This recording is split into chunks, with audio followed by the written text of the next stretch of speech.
Some days you just know are going to be good, ladies and gentlemen. Today you find me at Motorland with the Jaguar F-Type R. And today, thanks to Motorland and to the owner of this car, I'm gonna have the chance to tell you guys what it's like to drive. As from an outsider's perspective, I think this is one of the best value for money exotic cars you can buy. It does not look out of place with a GT3 in the background, a Huracan, a GTS. It doesn't look out of place with a CC3 next to it. It just looks right. Mr. Ian Callum, who designed this car, definitely did a lovely job aesthetically as the successor or the spiritual successor to the E-Type, but it's not all about design. This is a grand tourer, an exotic grand tourer at that. So hopefully it can live up to its name out on some nice A roads, cruising along and just enjoying it. So let's take a quick look around the car.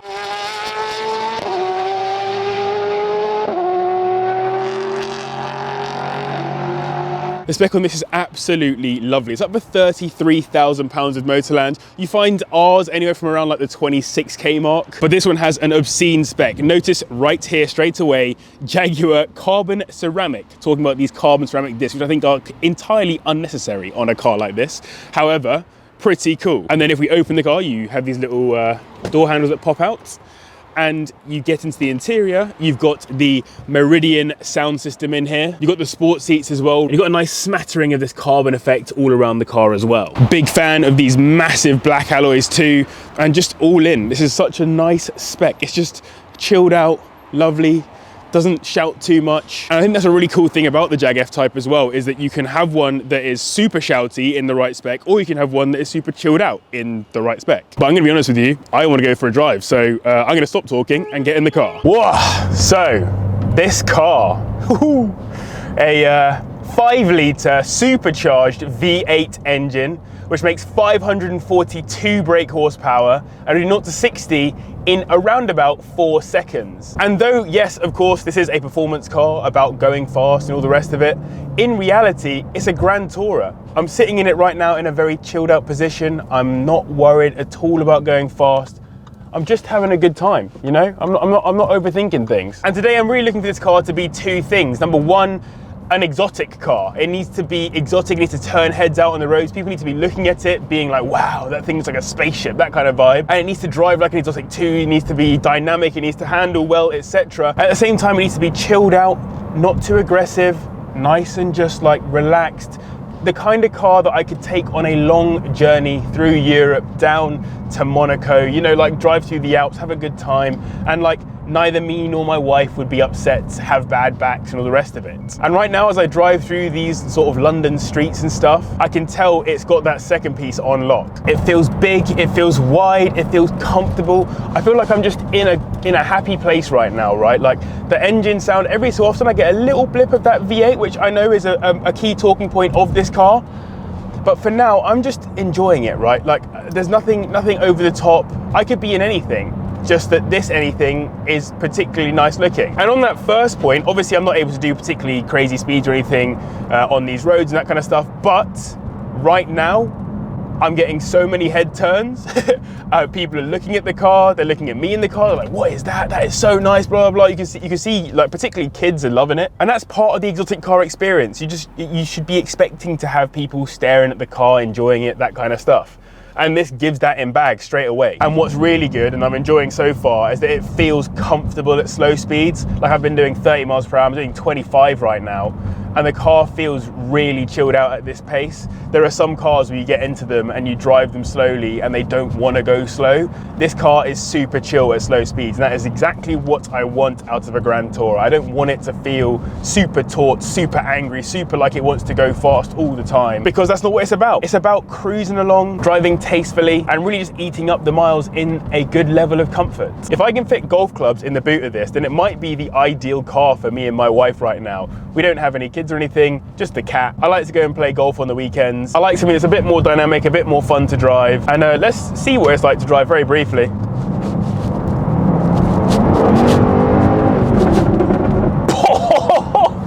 I hope the camera picked that up. That noise is mental. Well, I'm trying not to talk about the noise too much right now because it's such a key talking point of this car. But the moment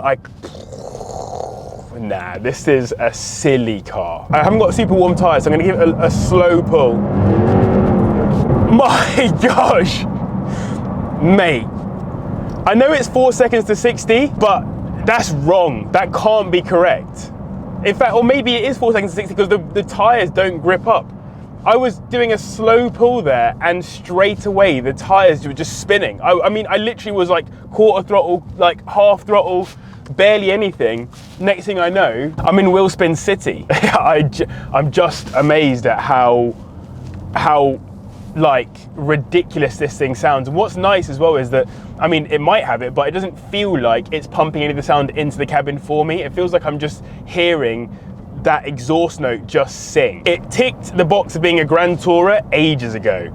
Now it's definitely starting to tick the box of being an exotic.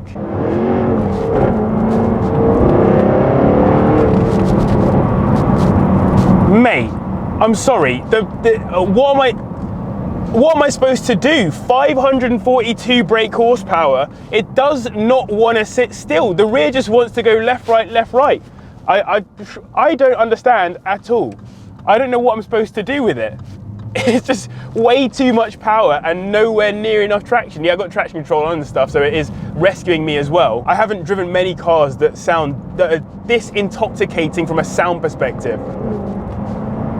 The gear changes are sweet. They're just, oh mate. And what I was worried about was getting too many of those pops and bangs out of the back of it, because these are known for those kind of pops and bangs, but actually it doesn't do too much of that. It's pretty chilled out with it. I couldn't own one of these. If I owned one of these, I'd be a hooligan at all times. I've always thought these are great value for money from the outsider's perspective looking in, but now that I've had the chance to actually drive one, the fact that I'm not hugely sold on the interior, although actually I think it's a really lovely place to be. It feels very solid. Everything in here feels right, and I'm actually significantly more impressed with the interior now than I was before I had the chance to get in one and actually drive one. This thing is such good value for money. Even at 33 for this one, like, I can't think of many cars that are as modern, as exotic, as good for grand touring as this. This is a real pleasure to drive. I do feel like I need better rubber on the rear and better control over my right foot, because the car just wants to go left and right whenever I put my foot down in sport mode. I'd love to drive the V6 as well to see if it's any different. I mean, people have raved about both the V8 and the V6, and I'm so glad I have a chance to drive the V8. I need to drive a V6 now to see if there's any real difference. But like this V8, the sound that it makes, there's not going to be many more cars going forward that give this sound from factory. Yeah, we can put exhaust them and that kind of stuff, but with increasing regs on sound, we're going to get more and more vacuum cleaner sounding cars. So getting something that sounds like this is always going to put a smile on the face of someone like me. My gosh, what a cool car, man. The one thing that might make this a bit more aggressive to live with is probably the fact that it's eating through the fuel. Every time I put my foot down hard, as you've seen me do a couple of times, it's just the miles left are just dropping, like terribly. I'd have to get a membership card for my local petrol station, because this thing, you can see it wants to eat through fuel. I will need to do some dynamic testing, because at the moment I'm just loving this thing just purely because of how comfortable it is, how good it is to drive on roads like these. I need to do some lefts and rights, because at the moment I just feel like I'm a throttle jockey. I know we're miles into this video now, I don't want to speak too soon still, but this is one of the best cars that I've driven in terms of value for money. Straight up, it has to be. The comfort is sublime. The theatre is sensational. The power is relentless. The fact that you can get into the V6S's starting at around like the £17,000 mark just makes them, I honestly don't know if I can think of a car that offers as good value for money for under 20 grand. And this one, even at 33K, that's so much car for the money. And it's worth mentioning too that this is a Jag of old. Like, this is one of the old-fashioned Jags now, because with the new Jag rebrand, we're not going to see many cars like this anymore. We're not going to see any with like engines that make this kind of noise, and that's for certain. So, I mean, It's last of a breed. Not to go all David Attenborough on you, but this is an endangered Jaguar. What's cool as well is it doesn't feel boring. Like a lot of new cars do feel boring. It's easy to make a Grand Tourer feel boring as well. This car does not feel boring. It feels fun. It feels like I would love to own and drive this. Like, honestly. Now we get to see if it's a bit dynamic. Not gonna go too fast here, just gonna enjoy the car for what it is.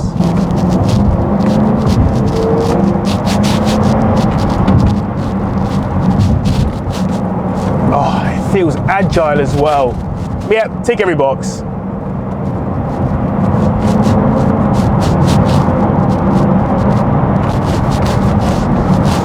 Mate, they've done an absolute number with this. How does it feel so agile?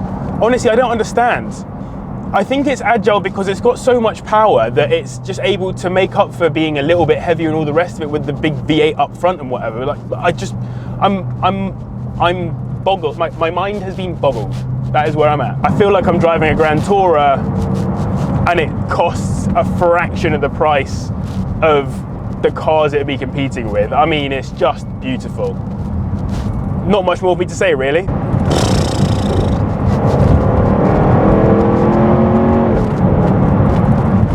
This is crazy, man.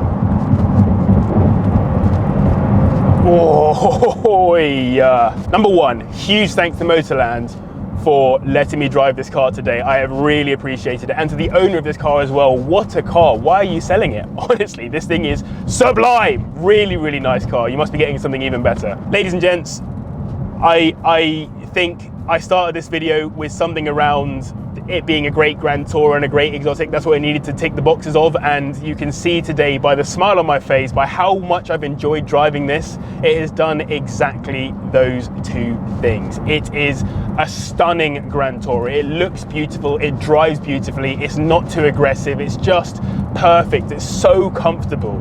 It's so comfortable. And then when you want it to be a supercar instead,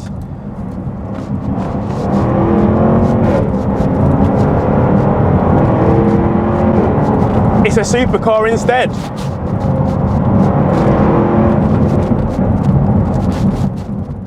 So with that, I hope you guys enjoyed this video. If you did, then do hit the like button and subscribe as well if you're new. Huge thanks to the patrons for their support. Thank you guys all for watching, and click on screen to go see my review of the Lotus Emira. I think that's probably a good video to go to next. Catch you guys in a bit.